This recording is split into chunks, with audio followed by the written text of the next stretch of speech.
Friday webinar series. As you know, EGROW Foundation is a research-based policy research think tank, and we believe in discussing and bringing to the fore policy-oriented research. In the last 2.5 years since COVID set in, we have tried our very best to bring in contemporary issues uh, to our audience. And as you know, our audience consists of academicians, policymakers, not only in India, but in neighboring countries. We have been very fortunate, though we have deliberately tried to bring in a blend of Indian scholars and scholars from the rest of the world. Very fortunate to have achieved that blend very effectively. And we have been also very fortunate to have two Nobel laureates come and speak to us. It is in that very context that we continue our journey in discussing the contemporary issues that are very important for our country, sometimes even for the rest of the world.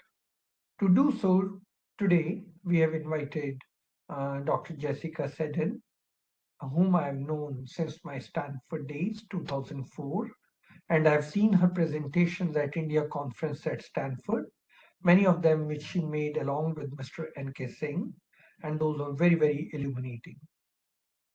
Jessica Seddon has worked extensively on climate and related issues. She's done her undergraduation from Harvard, and then she did her PhD in political economy at Stanford. I think that's when I met her. I probably met her just after that. She has published extensively chapters and articles in reputed journals. But one thing which I must mention about Jessica, she has worked in India for a very long time. She has worked at different places in our country, but mostly in Bombay and Chennai. And also, when I was a professor at IIM Bangalore, I was interacting with her regularly because she was at Okapi. Okapi is a strategy think tank group that she had at, I think, IIT Chennai. And she was working extensively, and I had again a chance to interact with her at different levels. And one of those places was where she was working with the rural folk, and I think working with business correspondents. And you could see how much engaged and engrossed she is in India's policymaking and strategic thinking. She contributes extensively in all those areas. She has been working on air quality for a long time. She sits on the World Economic Forum Global Futures Council on Clean Air. She is also non-resident fellow with the Wadhwani Chair in US-India Policy Studies at the Center for Strategic and International Studies, and serves on the academic councils of Kriya University, a new liberal arts initiative in South India, and the Indian School of Public Policy in New Delhi. She has been working on environmental governance issues for a long time, and I thought this is the perfect time for her to come and speak to us. I had met her recently at one of the important conferences organized in Delhi with the blessings of the Ministry of Finance, and had an opportunity to listen to her research. And I thought it would be good if she can come and bring that research to our audience at EGROW Foundation. With that, she is right now, of course, at Yale in Connecticut, and the time differences, of course, there. It's early morning for her. With that brief introduction, let me hand over to Dr. Jessica Seddon to share her thoughts with us. Dr. Jessica. Thank you very, very much. So I wanted to say two things before I share a PowerPoint. The first is thank you for the opportunity to speak with all of you. I think what I'm going to present today is partially research, but it's also partly a reflection on where to go next with what I'm observing about applying research in the real world, because the world doesn't stop while we're studying it. And so it's almost a request for feedback on a new articulation of a professional direction that I think we need to turn into more of a recognized discipline and systematic approach to thinking about how we organize ourselves as a species, but also societies, to tackle environmental and other challenges. So it's a combination of research and manifesto, and I have to ask for forgiveness on stretching the boundaries slightly.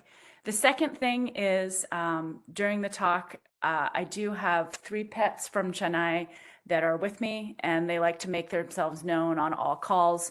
I've given up on trying to lock them out. So you'll get to see actually Seema, who is from the streets of Besant Nagar in Chennai. Hopefully she'll make herself somewhat scarce. I think one of the thing that I'm going to talk about today is actually one of the reasons that I set up Okapi while I was living in Chennai. So as Charan mentioned, the Okapi was a strategy consultancy, but what we didn't have a name for. So I co-founded it with a civil engineer at IIT Madras, Ashwin Mahalingam.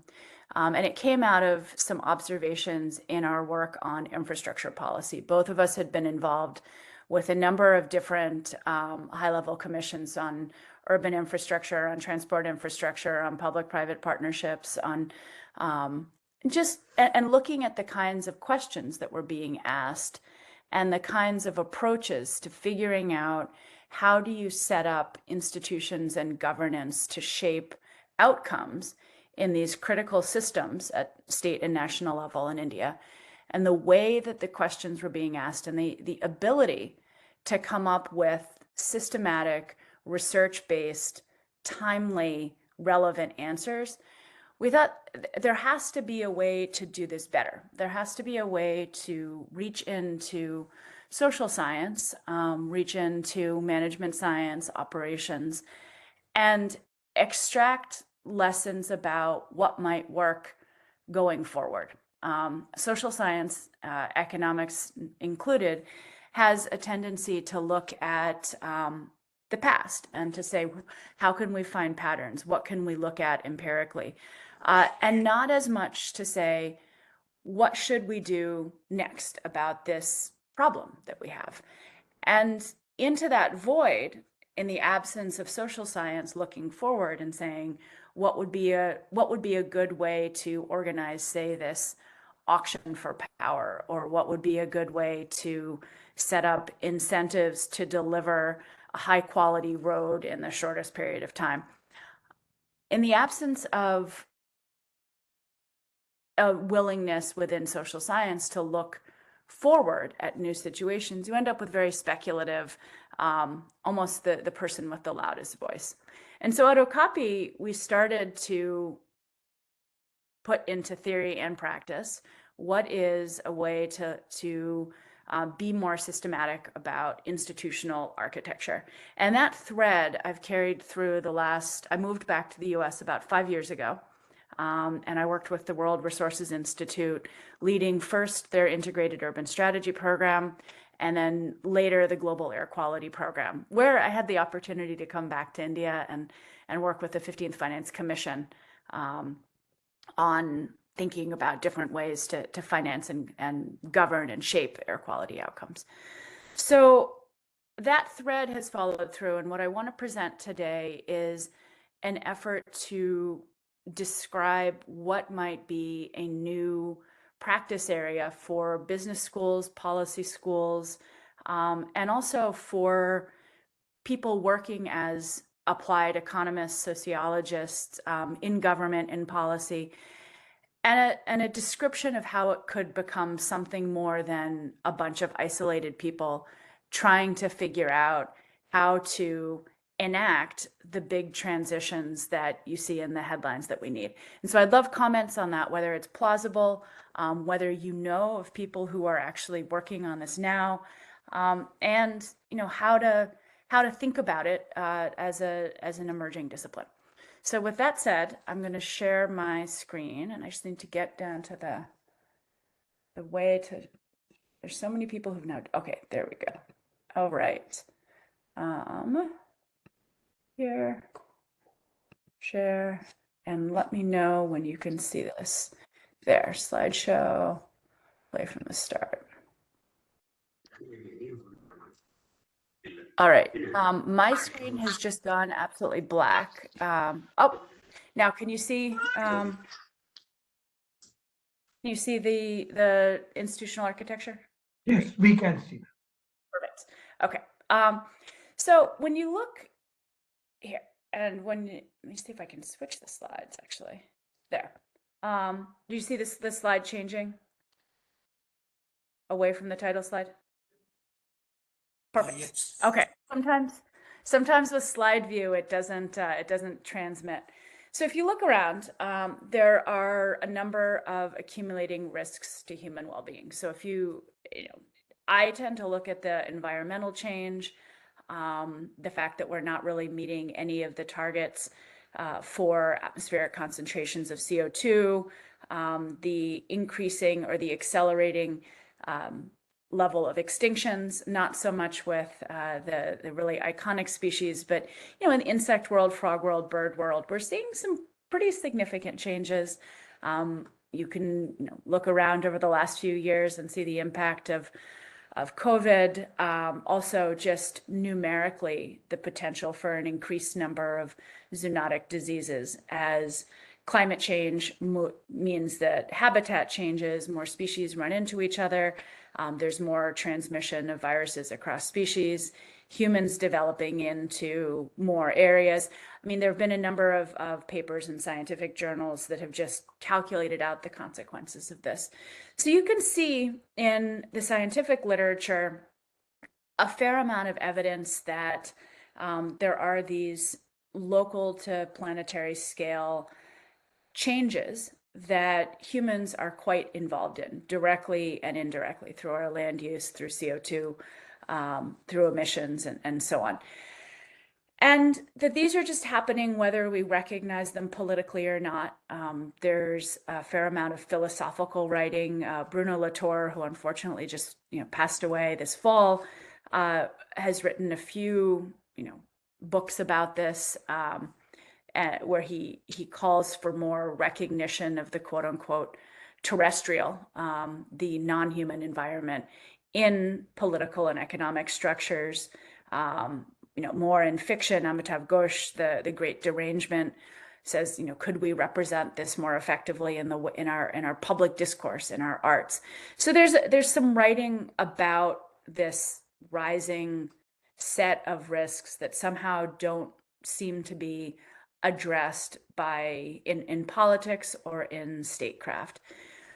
But even if you're not really interested in the environment, there are a number of other risky technologies with global impacts that are arriving, starting to grow, and starting to be used. So if you look at geoengineering or gene drives, if you look at digital capabilities and the different uses of them for legal and illegal surveillance, there are a number of different risks that seem to be, on the face of it, not very well steered. And that's, you can look at that in the headlines and worry about that and think, okay, well, someone somewhere will figure it out. But I think it's well said.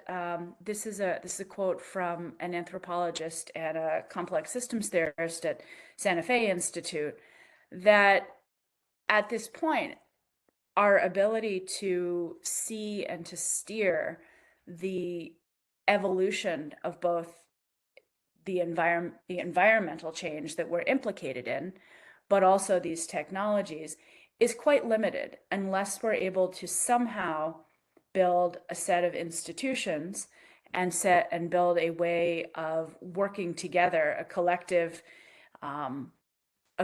cognition to be able to anticipate and to respond to and to avoid the accumulating unintended consequences.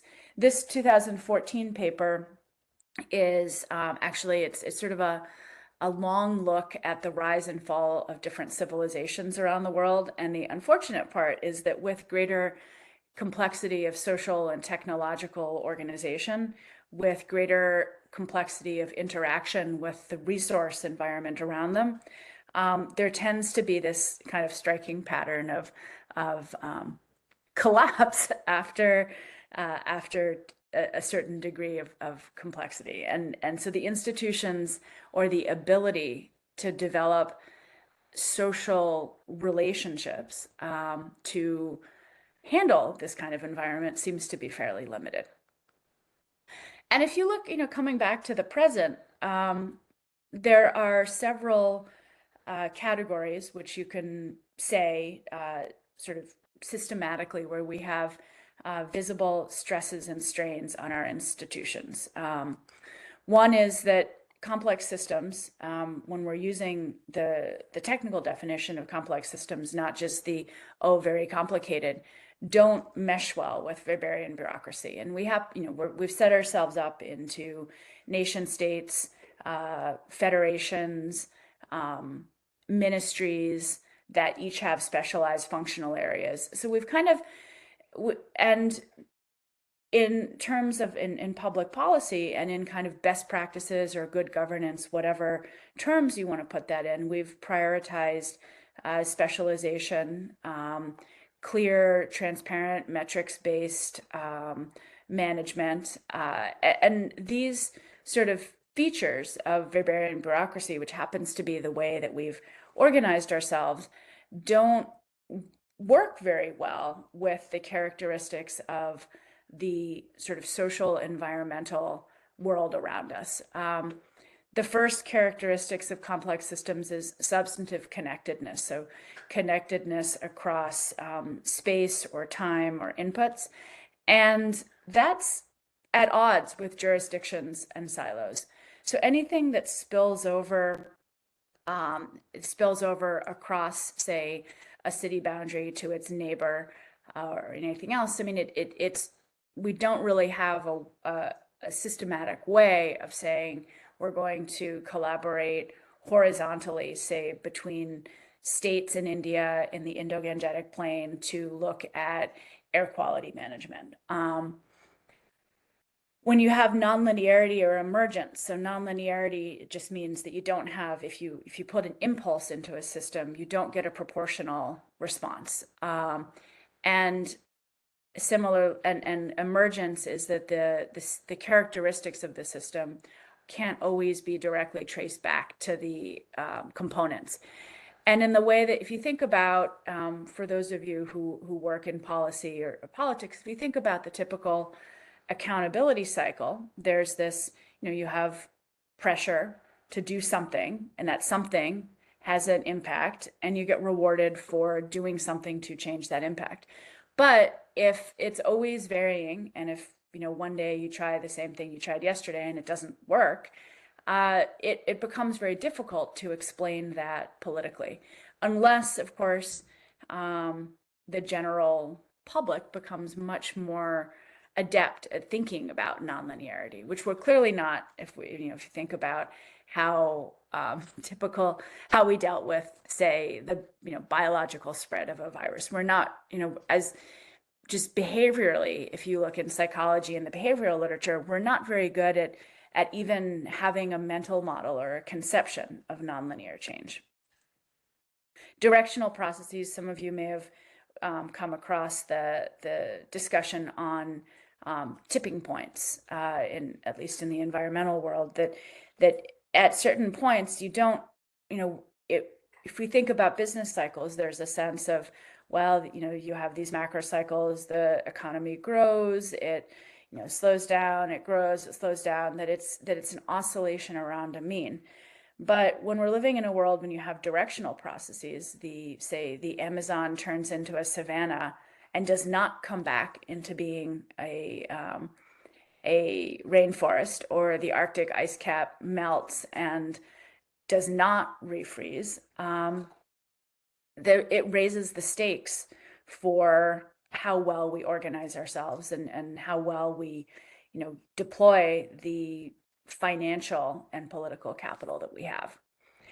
And in all of this, it trying to sort of manage these changes in front of an audience with a short attention span and a roving spotlight.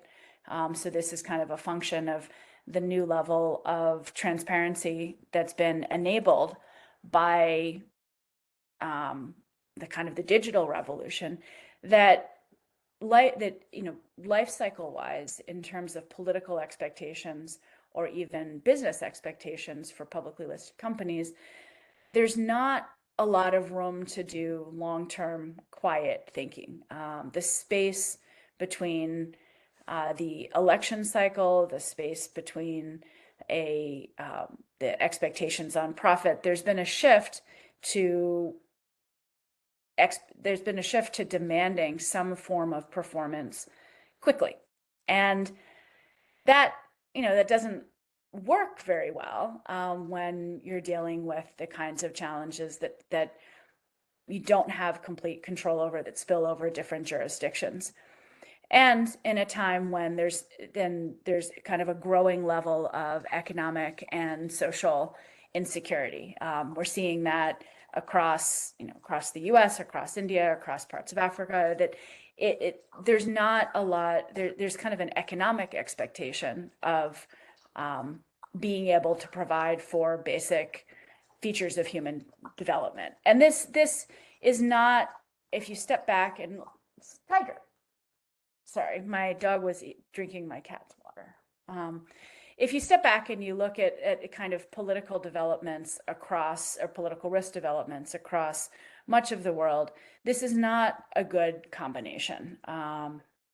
And I think it's representative of a need for moving very quickly to think, how would you design and enact a better institutional framework? And just to sort of make this a little less abstract, just by way of example that many of you are probably familiar with, I checked the SAFAR, the air quality levels for today, and the driving forces of air quality in Delhi, and it seems, what did it say? It said it was on the better edge of very poor, which is probably not that great. Just by way of example, I mean, air quality is an illustration of a place where the need for a systematic and rapid approach to are you still there? Sorry, my cat just stepped on the keyboard. So that, if you take air quality as just an example, the macro politics of air quality look really easy. You've got, I mean, air pollution has significant negative impacts on human health, on climate, on crop yields, on renewable energy production, on storm intensity, on the predictability of the monsoon. It's hard to, on every organ in the body, it's really hard to sort of describe an aspect of human development that is not, or would not be, benefited by cleaner air. And on the other side of the calculation, if you think about it in a very sort of macro political way, it is a visible problem, and the solutions are, in a technological and in a financial sense, relatively simple. We know how to reduce emissions from energy, from mobility, from agriculture. The practices are relatively simple, and they are available in the market. So in a macro political sense, you'd say, okay, well, this is a why do we still have this problem? We've got a lot of, from a cost benefit analysis, there's a lot of reason that there should have been more action. From a technological possibility, from a, from most of these perspectives, this is a problem that we should have solved. But that's actually where, Ashwin and I, with Okapi, used to joke that when you have a problem where you have the motivation, the money, the technology, and everything seems to be lined up, but you still have that problem, you probably have an institutional design failing. And if you start to look more closely at the micro political economy of air quality, and I can send over a couple of papers that I've written about this, looking at cases of how air quality has changed around the world, what have been the the motivation. How is it, how has this changed? There's also a shorter podcast on it if you don't want to read the papers. But if you look at the micro political economy, you see a lot of these same kind of mismatches that I mentioned before. So air pollution, air does not respect boundaries. It moves. So if you try to solve it at the city or state level, you end up not being able in during some seasons being able to really change anything with the policy instruments that you have, because air is moving in from other jurisdictions, from other countries, from other states. In terms of the sources of pollution, they also span sectors. And because of the way atmospheric chemistry works, you have unusual and hard to explain combinations. So for example, up to a third of Beijing's particulate matter during certain times of the year comes from a chemical reaction between gases from electricity production and fertilizer use in agriculture. And so if you try to explain that as you say, okay, how would I solve this particle that comes from two gases from two different sectors across not just urban areas, but also rural neighboring areas? You start to move into this sense of having to span both sectoral silos as well as jurisdictions. It also can look quite, there's a nonlinear link between what you would do to, the policy instruments that you can use to change and your outcomes. So ozone, for example, which causes crop yield damage, it can take 12 to 25% off of the yield of maize, soy, rice. That's all economically valuable. Ozone is actually formed from a combination of precursors that come from a variety of different sectors. And the chemical reaction doesn't always happen in the same way.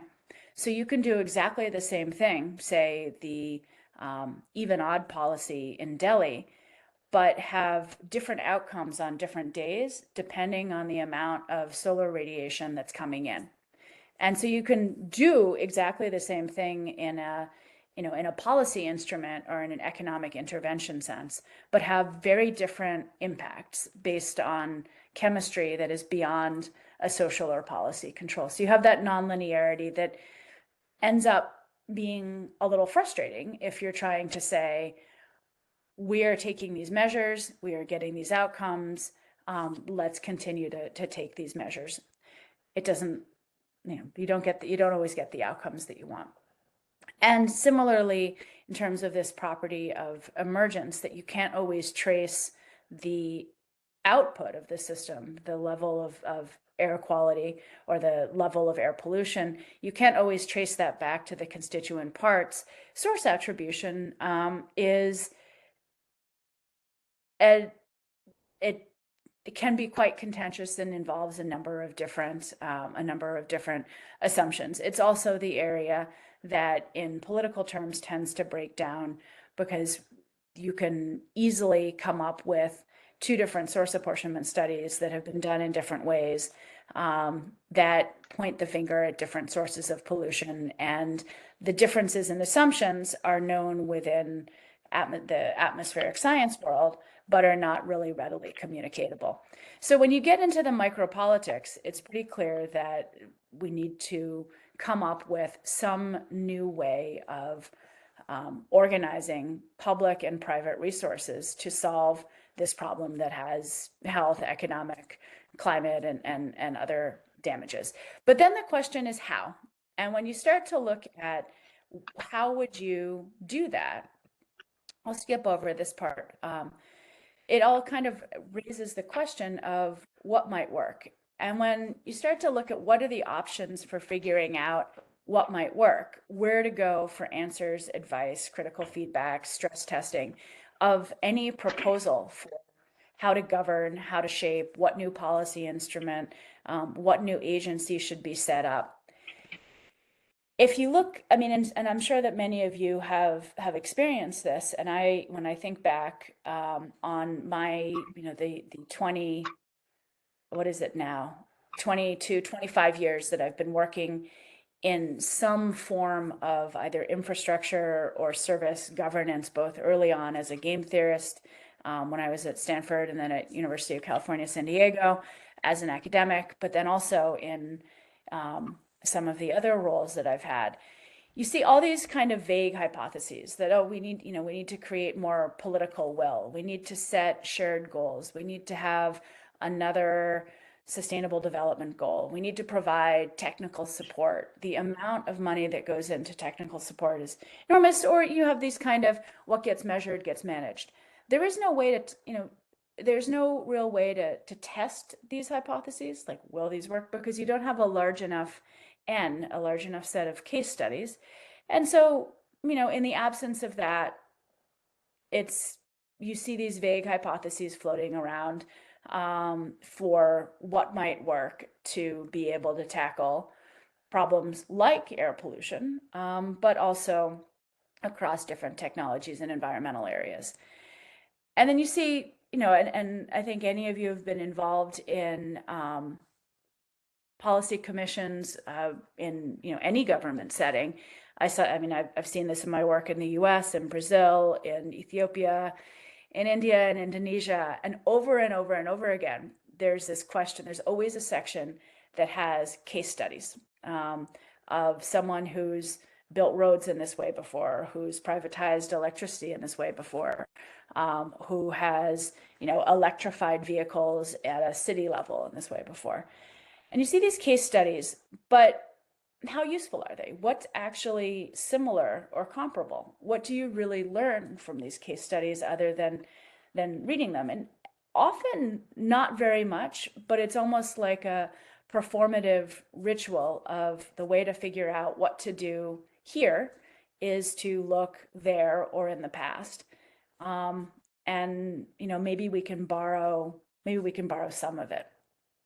There's also, a large trend of glossy, well-publicized speculation. So there are, in the environmental world, there are books on planetary governance, on half-Earth socialism, on, people come up with very, kind of catchy titles. But when you really poke at those from a social science perspective, they're appealing speculation. And it's hard to say, how would you test this? How would you evaluate this speculation versus that speculation? And then again, you also find that, in a world that is changing, in macroeconomic crises that are happening, in continuation of emissions or pollution and biodiversity or whatever field, life goes on, the world changes, and decisions about how to do things better, how to reorganize, what coalitions to build, what new committees to form, how to merge or unmerge ministries. All of these decisions need to be made and are made on the basis of whatever you have. And I think the argument that I wanted to sort of leave with is, and because I want to leave time for some discussion in this hour, is that this is not, we need to change this, and we need to actually recognize and build a theory and practice of institutional architecture, and to have this be more than a coping with immediate problems, but something that is more present in policy schools, in business schools, and that has a shared vocabulary so that people who are effectively doing this can learn from each other, compare their results, and see ways of figuring out what might work. One of the things that and then if you start to look at the sociology or the history of science, how disciplines and how practice areas sort of come about, there are 4 or 5 kind of common steps. The first is to figure out a shared language and approximate level of analysis. So when I think about institutional design or institutional architecture, I think my background as a game theorist comes out pretty quickly, because I start to look at what are the micro foundations, what are the incentives between two departments, or what's the information structure. This is, a sociologist might move into multi-level processes of transitions. I mean, there are different ways of expressing some of the same things. I think a convergence of these ways of studying and talking about how and why humans organize themselves would be helpful. And that's starting to happen. At University of Michigan, there's a project called The Choice that lays out how and when and in what topic areas people have organized themselves using markets, hierarchies, algorithms, and community feedback. That's one way of looking at it. So you're seeing that at University of Michigan. At University College London, there's a program in social innovation that's also looking at how in different settings have people organized themselves and how has that worked.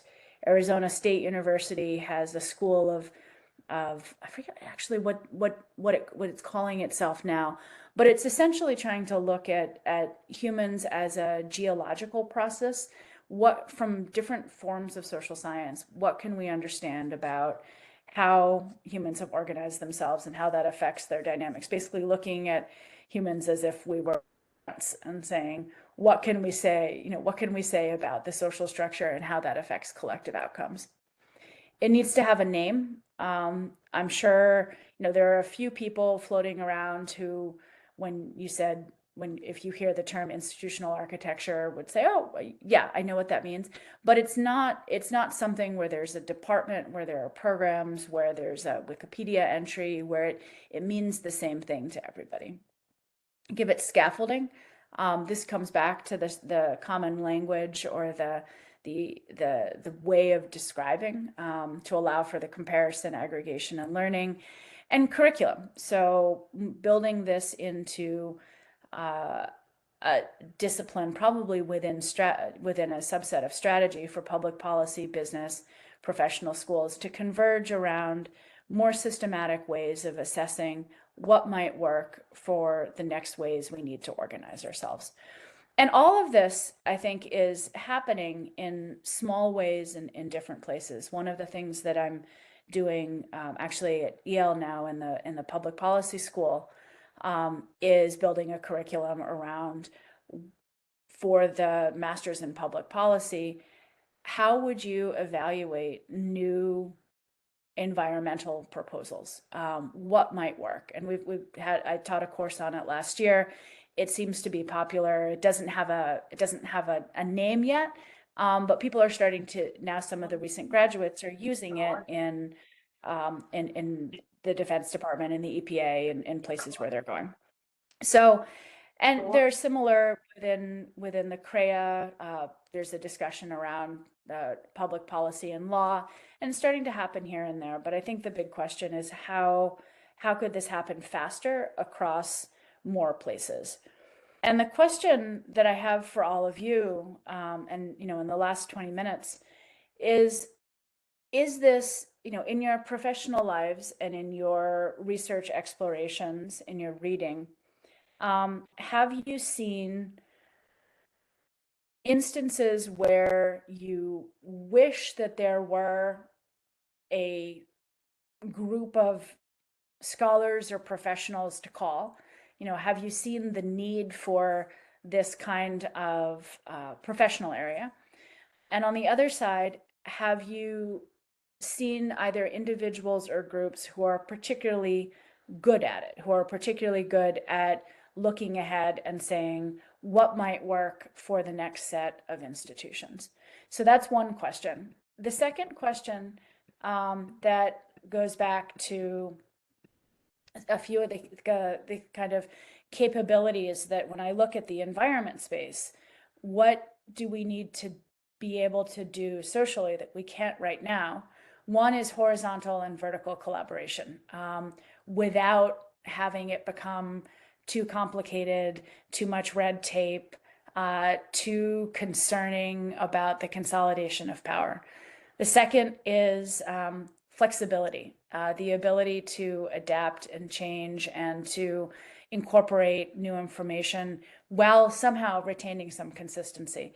I wrote a paper for the Kelker Committee on Public-Private Partnerships about building more flexibility into public-private partnerships that proposed a few different ways of setting up constrained bargaining and sort of drew into some sort of game theory ways of having limited discretion.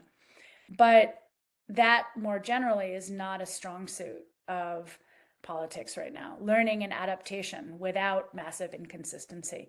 One of the things that we see, for example, in regulation is a systematic way of updating the metrics by which new proposals are considered. So, for example, the social cost of carbon in the US is a number that in evaluating a spending proposal or an infrastructure proposal or a public investment that matters a lot.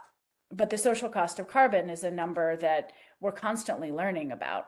And so every few years, there's a committee that's constituted to update the official number for the social cost of carbon. And then all future evaluations of congressional proposals come back and use that updated number. So the number is really politically powerful. And there's just every few years, there's a way to update it. How do we do that in more spaces and in more settings?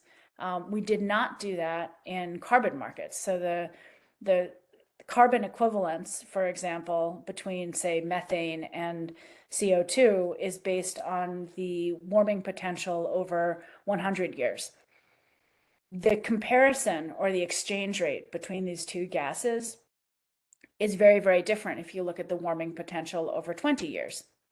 That may be more relevant, but with carbon markets kind of stuck on the 100-year comparison, it would be deemed inconsistent to move it to the 20-year exchange rate, which is quite different.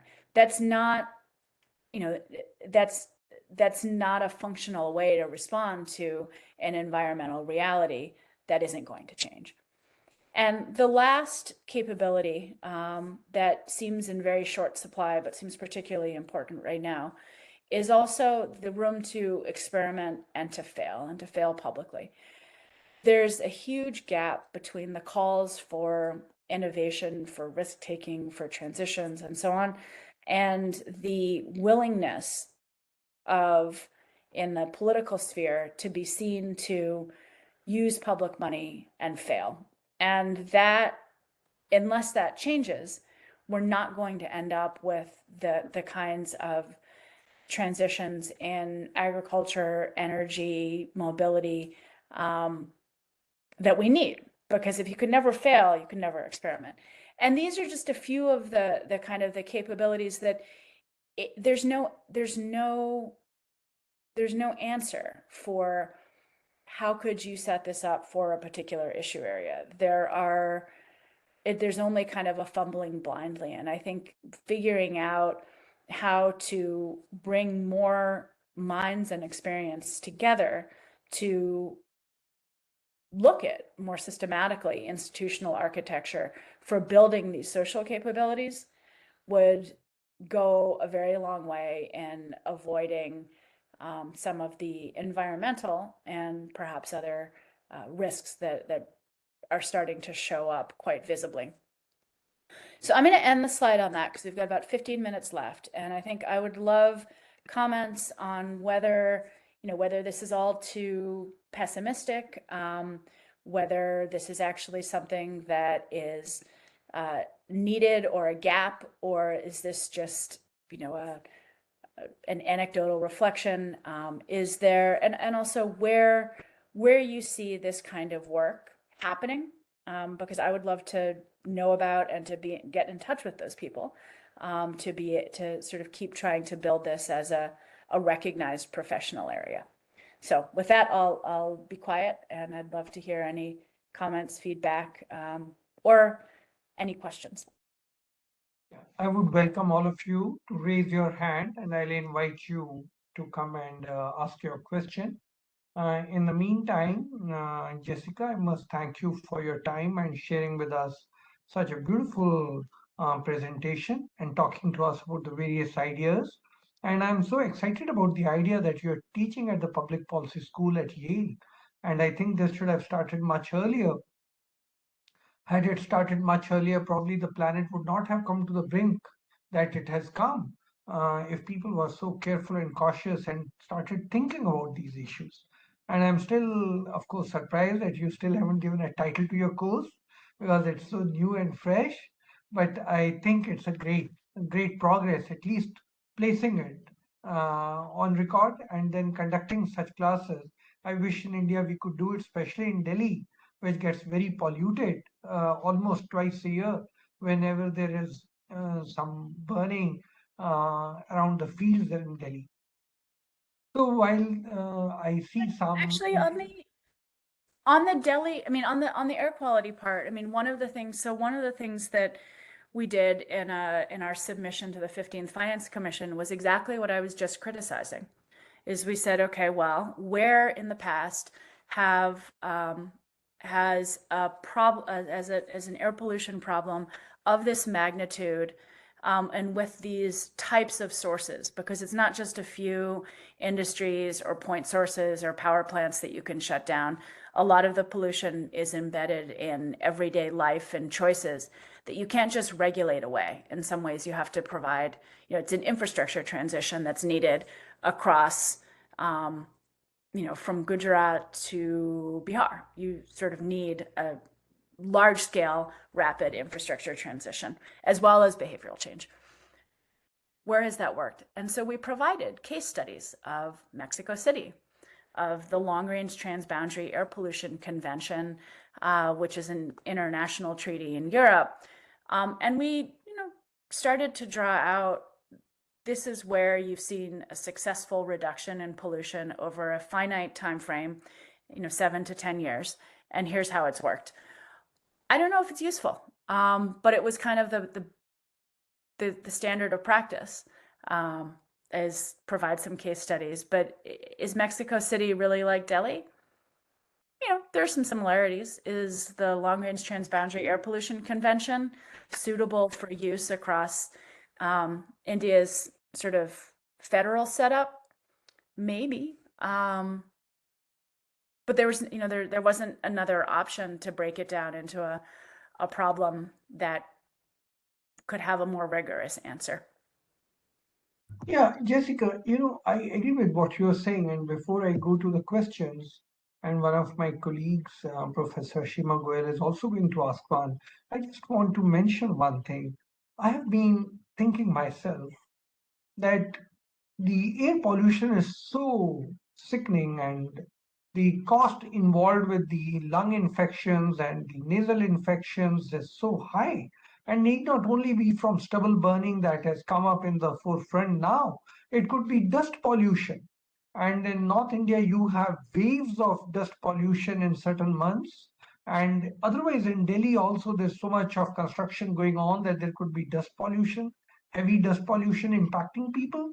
And I was wondering, can there be a public policy where you say if you can get a green cover, if not trees, just the grass, which holds the soil, and if you could put concrete or brickwork on the soil so that the soil is not flying in the air every now and then, how much of cost would you recover in terms of lung ailments, breathing and asthma, if you are just able to convince the public through public policy that these simple instruments of putting grass everywhere you see a patch of soil so it doesn't fly in the air can help.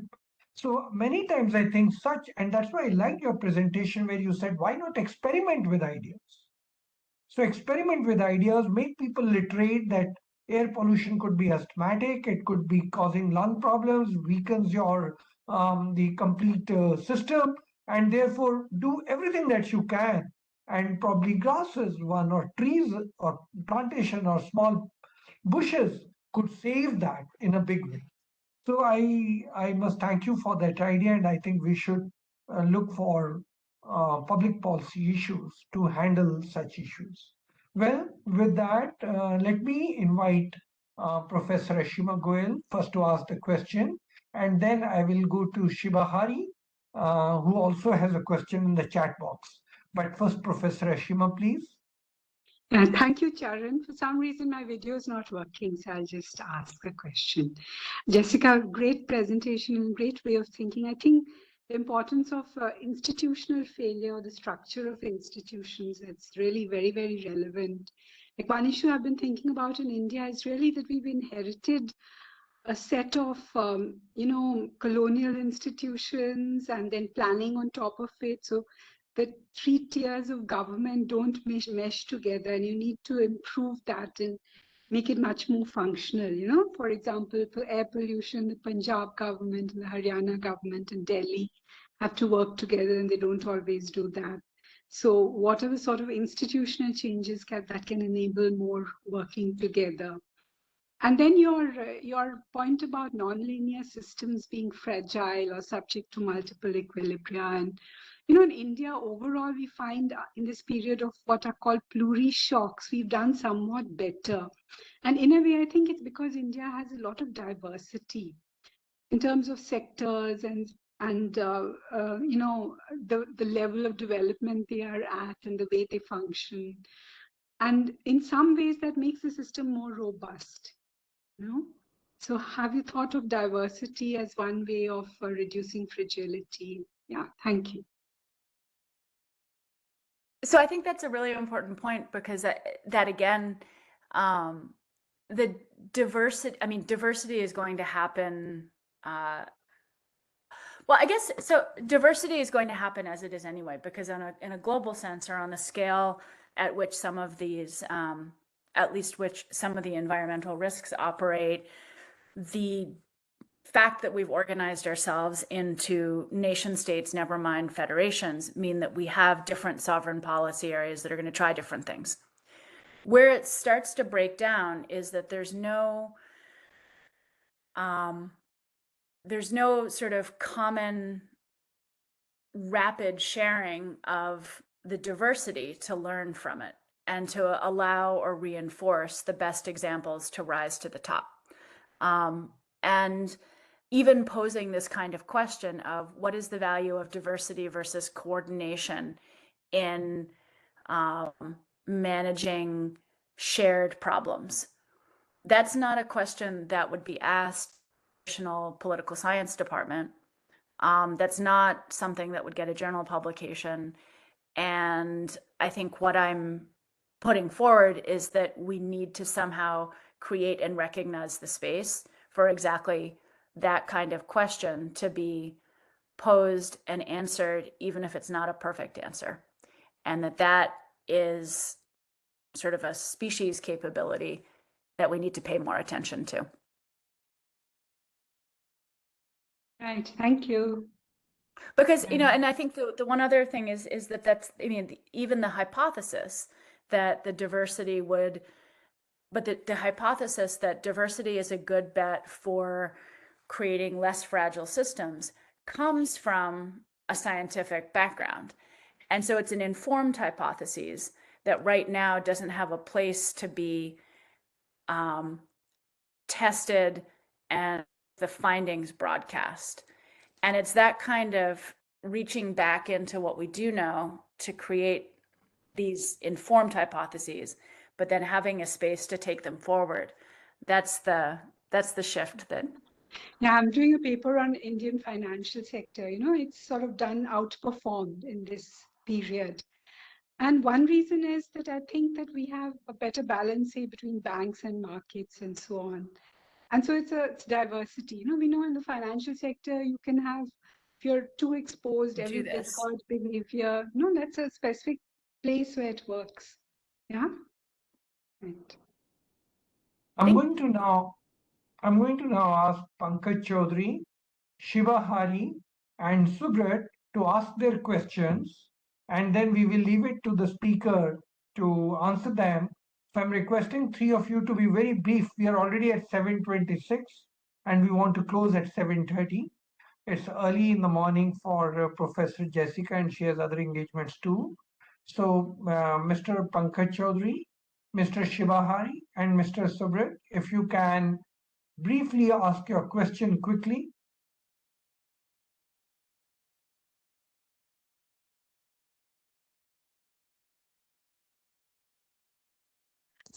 Okay. Hello, sir. Yeah, Hello. yeah, Subrat. Sir, very good sessions, ma'am Jessica. So my question is to how, if you one side we have to increasing to the industries, then other sides we have to increasing to the industries. So how is to relate with the game theory, and is it possible to institutionalize, more institutionalized will proliferate these actions, or need to institutional basis of these things? Can have Okay, to energized of these institutions is to be more viable in the country. okay. Let's go to Shivahari now. Shivahari, do you want to ask your question? Or Jessica, you could read it in the chat box. And then there's Pankaj Chaudhary. Pankaj Chaudhary, do you want to ask your question or you want us to read it in the chat box?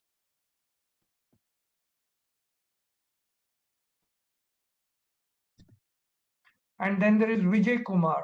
Vijay Kumar Sarabu, do you want to ask your question?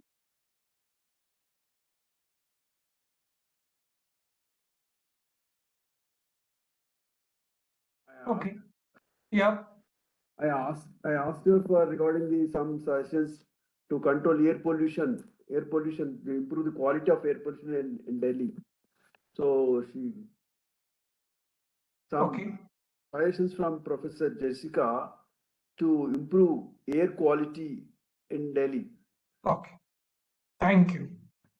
So, Jessica, you have a couple of questions now. You Yep. take your time and we'll respond, and I will close after you have finished your presentation. So I think so. I'll start with the most sort of concrete point here because I think it reveals some of the secondary points around how to make sure that the answers to questions actually turn into action. So with air pollution in Delhi, it would be hard to solve air pollution in Delhi only through actions in Delhi. And I think the advent of the multi-state collaboration is probably a positive development. But in order to actually fully improve the air, there would need to be a combination of changes across different infrastructure sectors, each of which has its own reasons for moving slowly. So there would need to be a reduction in the use of coal and fossil fuel-based power plants, which means that somehow, so for example, during certain times, you have air that comes in and actually kind of moves over. If you look at the diagram, if you look at the source apportionment and tracing studies, that moves over a complex of power plants in Sultanpur and then loops back over Delhi. And then, for anyone who's been involved in electricity system reform, then the question is, well, what are the obstacles to having a scale up of either emission controls on the existing plants or a scale up of renewable power quickly. And then you quickly get into pricing independent power producers, just the entire system of the electricity market. So you have to do that in electricity. More needs to be electrified. So you have fewer combustion engines.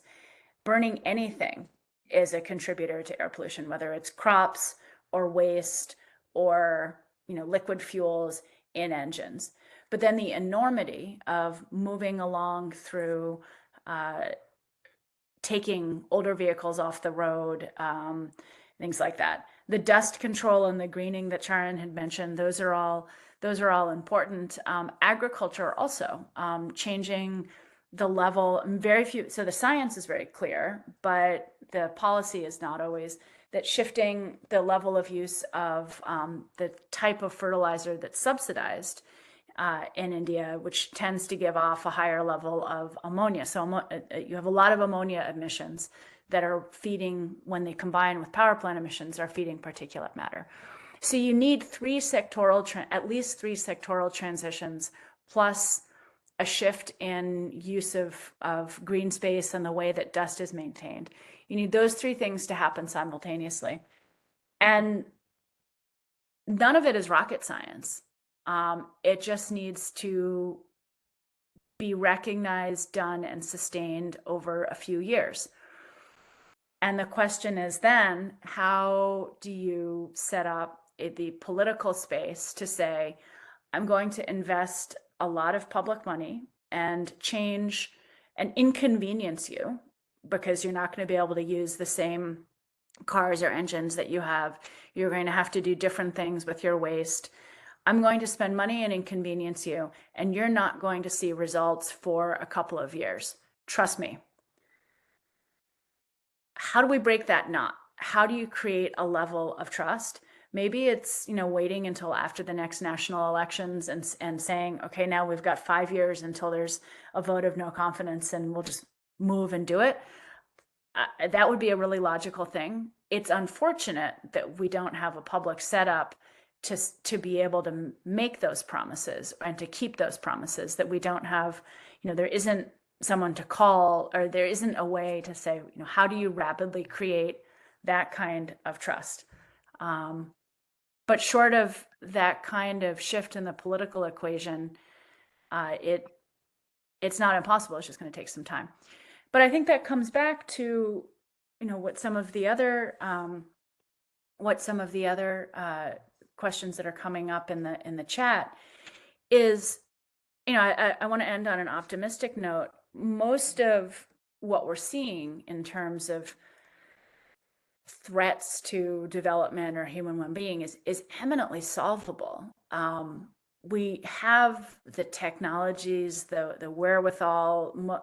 It's none of it is an impossible problem.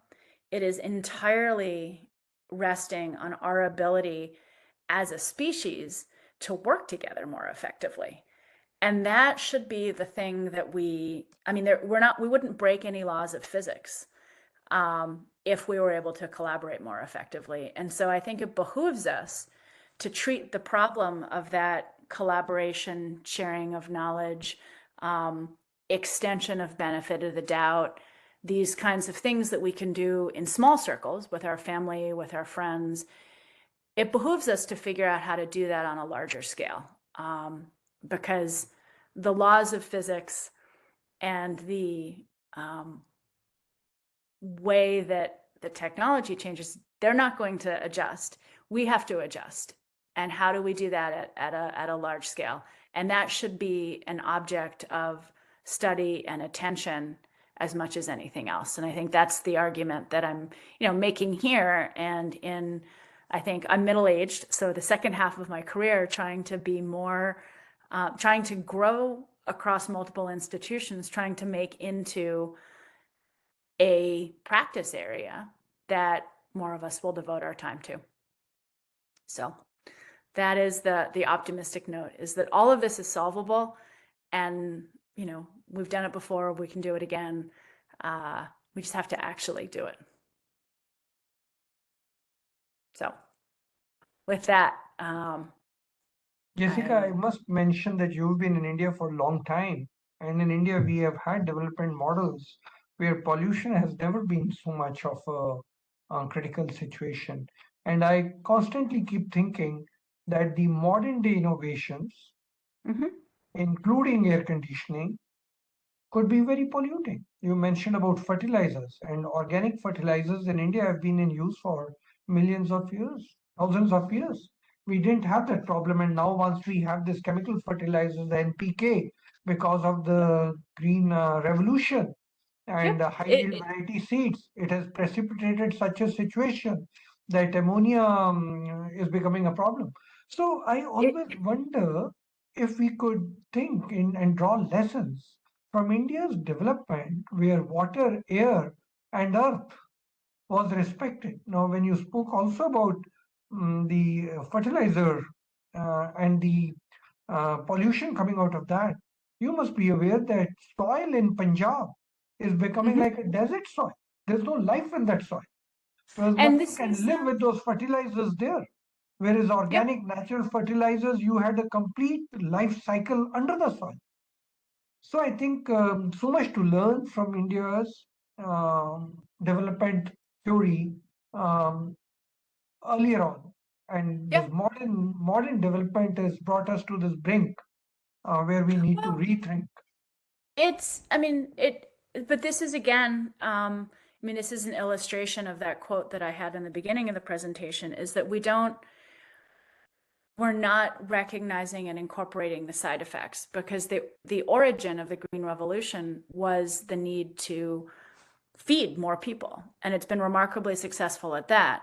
But in solving one problem, we created another whole set of problems, and there was not a rapid recognition and adjustment. And so again, it comes back to how do we adjust faster to visible and predictable and entirely scientifically foreseeable side effects? How do we do that more effectively? I mean, I was just teaching the other day about the E20 commitment, so the commitment to increase the share of ethanol in India's fuel stock. That, you know, in order to solve the sort of CO2 emissions problem, to advance decarbonization, that is going to have a slew of additional side effects, some of which are mentioned, but they're entirely foreseeable, but there's no provision for offsetting those side effects. And that's a flaw. That's an institutional flaw. So maybe you could look at it as, I mean, as how to not create more problems while we're solving one. Absolutely, totally agree with you. Totally agree. The sustainable part of economic policies as well as innovations has not been really examined. And I think patents have been given very fast without realizing that how it would contribute into the global warming. And I Mhm. think really a rethink button is required now to think about our patents and innovations. I must Yeah. thank you. Yeah, please go ahead. Oh no, I was just agreeing with you. Yeah. So I must thank you for your time right early in the morning on a Friday and talking to us on such an important topic, which I think has made all of us think. I'm at least not an environmental economist, and I have never worked on climate and things like that. But listening to you, I feel so enthused about the topics and areas that you have mentioned. I wish we could have more such curriculum-based teaching in our universities and colleges, especially at our business schools, especially the public policy schools. So thank you very much for bringing your presentation and your ideas to us.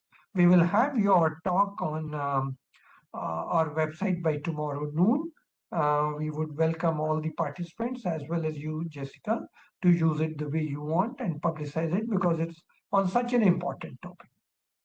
Now, next week, we are going to have, by the way, staying on climate, on January 6th, which I think is a Friday, we are having another talk on climate under the EGROW webinar series.